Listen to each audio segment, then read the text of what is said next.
கலைஞர் தொலைக்காட்சி நேயர்களுக்கு வணக்கம்.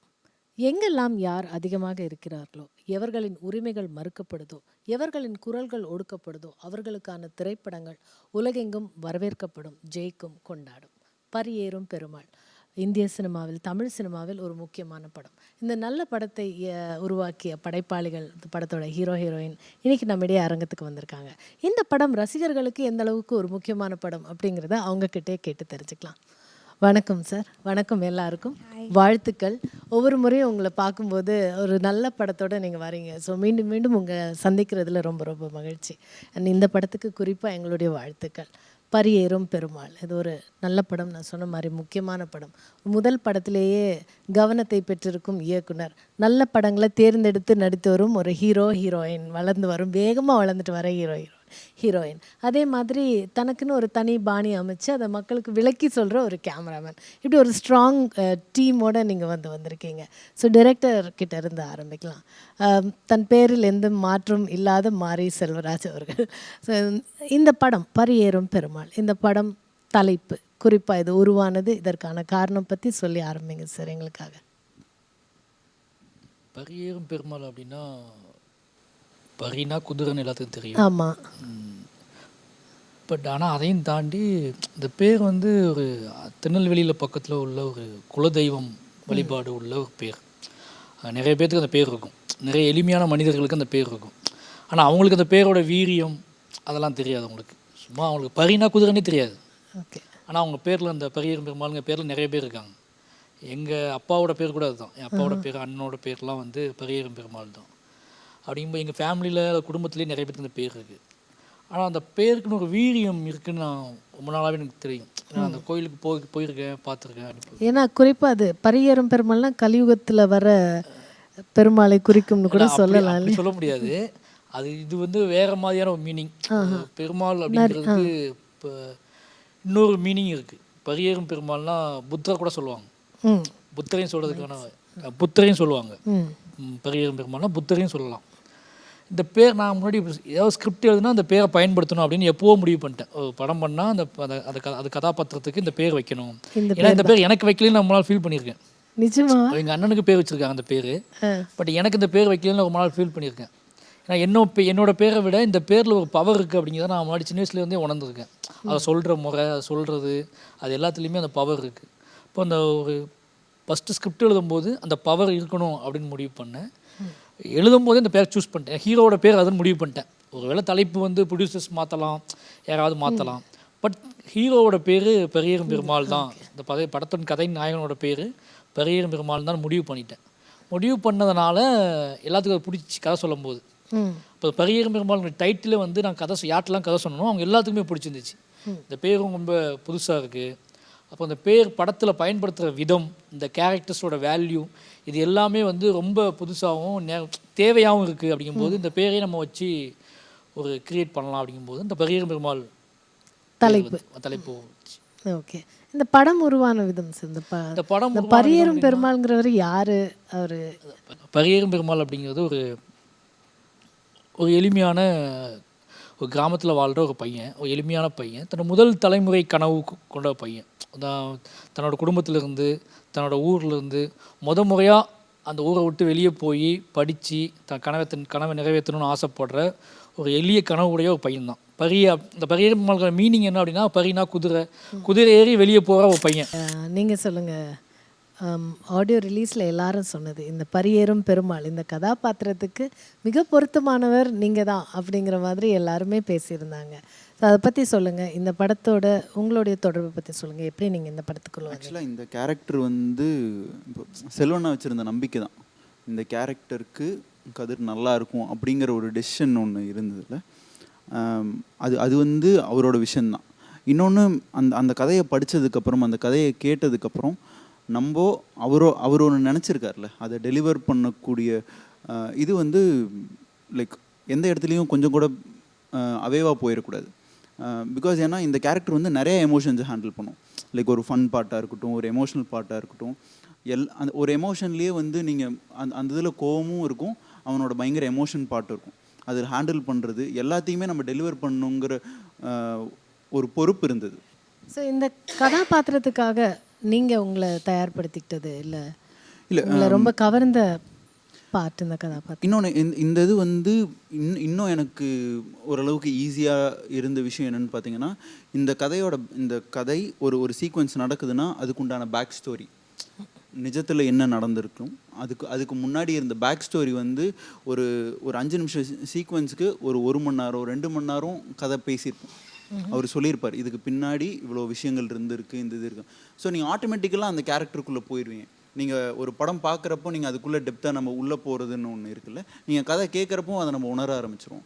ஸோ அந்த உணர்வு தான் இந்த இதில் வெளிப்பட்டிருக்குன்னு நினைக்கிறேன். உங்களுக்கு அந்த முன்கதை அந்த இன்புட் இருந்திருக்கு. அது வந்து நீங்கள் எந்த இடத்துலையுமே இந்த கதை எவ்வளோ இன்ட்ரெஸ்டிங்காக இருக்கோ அதை விட 100 மடங்கு இன்ட்ரெஸ்டிங்காக இருக்கும். இந்த படத்தில் நீங்கள் ஒரு லா காலேஜ் ஸ்டூடெண்ட்டாகவும் வந்திருக்கீங்க இல்லையா, வரீங்க.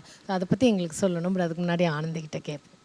ஆனந்தி, நீங்கள் சொல்லுங்கள், இது உங்களுடைய கெரியரில் ரொம்ப முக்கியமான ஒரு படமாக இருக்கும் அப்படின்னு நாங்களும் நினைக்கிறோம். நிறைய பேர் அதை சொல்லியிருக்காங்க. நீங்களும் அந்த படத்தை பற்றி நிறைய விஷயங்கள் பேசியிருக்கீங்க. ஒரு கதை கேட்டு அந்த படம் அக்செப்ட் பண்ணிக்கிட்டு அந்த கதை எடுக்கப்படுற களத்துக்கு போன அப்புறம் நீங்கள் உங்களை நிறைய மாற்றங்கள் உங்களுக்குள்ளேயே நிகழ்ந்திருக்கு, நீங்கள் உங்களை மாற்றிக்கிட்டீங்க அப்படிங்கிறதெல்லாம் நீங்கள் சொல்ல கேட்டிருக்கோம். மீண்டும் ஒரு முறை எங்களுக்காக அதை பற்றி சொல்லுங்களேன். What is so special and important about this film? As an artist எப்போவுமே எங்களுக்கு வந்து ஒரு படத்தை பார்த்ததுக்கப்புறம் அந்த கேரக்டரோட தெரியணும், ஆனால் ஆனந்தியாக தெரியக்கூடாது, ஜோவா தெரியவேன் இந்த படத்தில். அப்படி எனக்கு கையலுக்கு அப்புறம் அந்தளவுக்கு இந்தளவுக்கு பியூட்டிஃபுல் ஆப்பர்ச்சுனிட்டி கிடைக்கல. இது ஐம் ரியலி பிளஸ்ட்.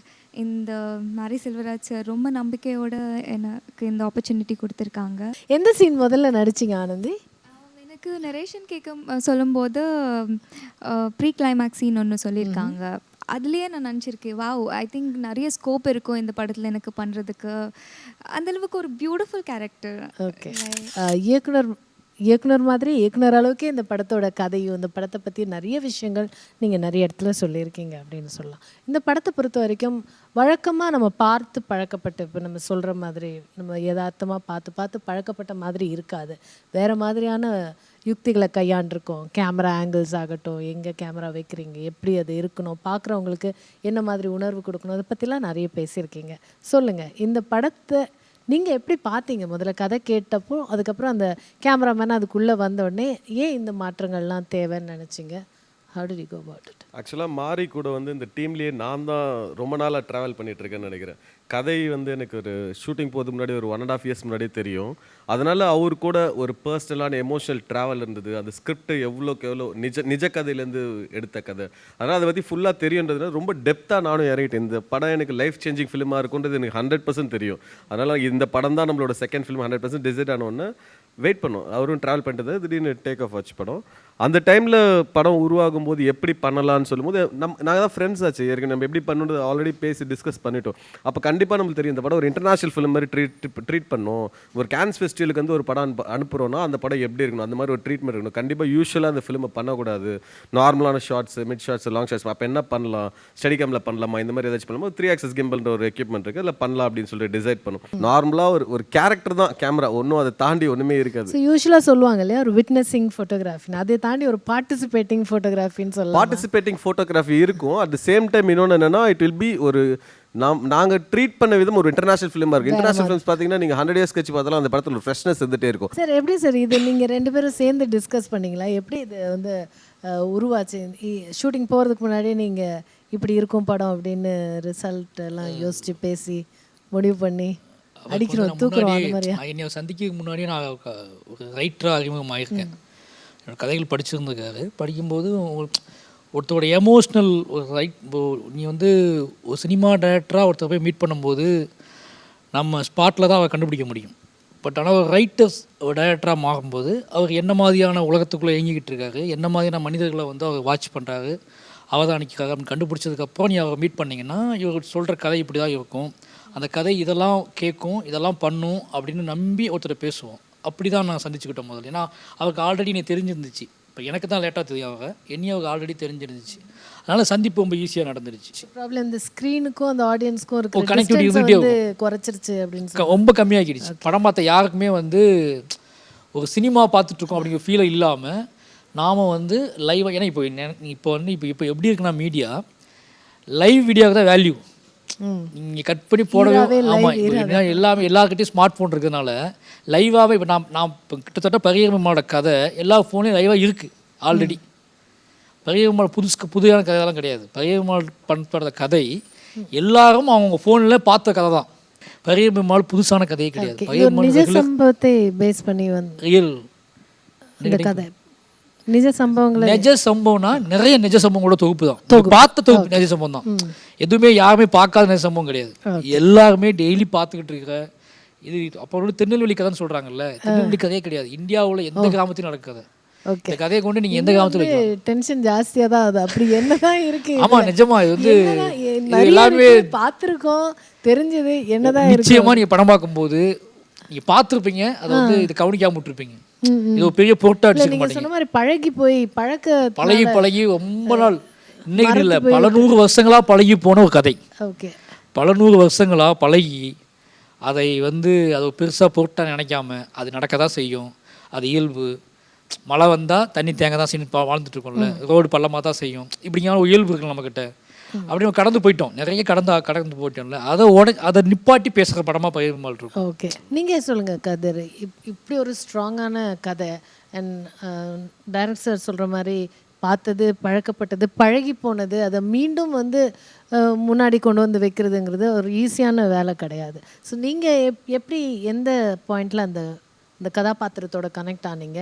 அண்ட் இதனால் ரசிகர்கள் என்ன, இப்போ நீங்கள் சொன்னீங்களே நிறுத்துகிறோம், பேசுகிறோம், எடுத்து சொல்கிறோம், அப்புறம் what will happen after that? அதுக்கு என்ன எதிர்பார்க்குறீங்க, இல்லை என்ன வரும்னு நீங்கள் நினைக்கிறீங்க? ஆக்சுவலாக இந்த படத்தில் வந்து நம்ம கடந்து போகிற எல்லா விஷயத்துக்கும் ஒரு சொல்யூஷன் இருக்குது, ஒரு ஆன்சர் இருக்குது.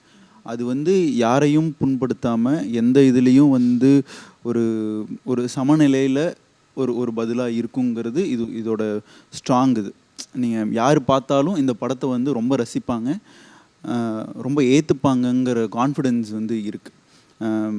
ஸோ இன்னொன்று வந்து இந்த கேரக்டராக என்னதுன்னு பார்த்தீங்கன்னா, லைக் நம்ம சொன்ன மாதிரி டெய்லியும் பார்க்குறது, டெய்லியும் பொதுவாகவே ஹீரோன்னா நம்மளால் செய்ய முடியாத அவர் ஏதாவது செய்வார், இல்லை நம்ம இருக்க விரும்புகிற மாதிரியாக அவர் தான் ஹீரோ. 6 பேர் இல்லை அப்படி கிடையாது. அது இருக்குது. நான் அதை பற்றி சொல்ல வரல. தட்டி கேட்க முடியாத விஷயங்கள், இல்லை ஒரு தீர்வை எடுத்து கொடுக்குற மாதிரி, இது மாதிரிலாம் நம்மளால் யதார்த்தமான மனிதர்களால் ரீச் பண்ண முடியாது. ஆனால் ஆசை இருக்கும், எல்லாருக்கும் இருக்கும். நம்ம எல்லாத்துக்கும் உள்ள ஒரு அவன் கோவம் செஞ்சு இருக்கும். முடிக்கும்போது நம்ம அவங்களோட கனெக்ட் ஆகும். அதுதான் நமக்கு பழக்கம். ஸோ இந்த பரியரும் பெருமாள் அதுலேருந்து வித்தியாசமானவர். ஸோ அவர் எப்படி இருப்பார், என்ன ஹவுலி கனெக்ட் டு தி ஆடியன்ஸ்? இல்லை நம்ம ஜஸ்ட் ட்ரைங் டு அண்டர்ஸ்டாண்ட். இல்லை நம்மளோட இயல்பு வாழ்க்கையில் நம்ம வேலை உண்டு, நம்மளோட இதில் போயிட்டுருப்போம். இன்னொரு விஷயம் வந்து நம்மளை டிஸ்டர்ப் பண்ணாத வரைக்கும் நம்ம அதில் டிஸ்டர்ப் ஆக மாட்டோம்னு, அது ஒரு விஷயம் நமக்கு நடக்கிற வரைக்கும் அந்த கஷ்டம் நமக்கு தெரியாதுன்னு சொல்லுவாங்க. முக்கியமான டெக்னீஷியன் வந்து சந்தோஷ் நாராயணன் அவர்கள். அண்ட் கருப்பி அந்த பாடல் வந்தபோது நீங்கள் சொன்ன மாதிரி எல்லாருமே அதை பார்த்தாங்க, பகிர்ந்தாங்க, அதை பற்றி பேசினாங்க. நிறைய ஒரு என்னடான்னு சொல்ல முடியாத அளவுக்கு ஒரு கணம், ஒரு என்னன்னு சொல்ல தெரியல, ஆனால் ஒரு இது இருந்தது. அது மாதிரியான விஷயங்கள் அது ஏற்படுத்துச்சு. இந்த படத்தோட இசையை பற்றி சொல்லுங்கள், பாடல்கள், குறிப்பாக கருப்பி பற்றி சொல்லுங்கள், கருப்பி கூட நடித்தவங்க அவன் பற்றிலாம் சொல்லுங்கள்.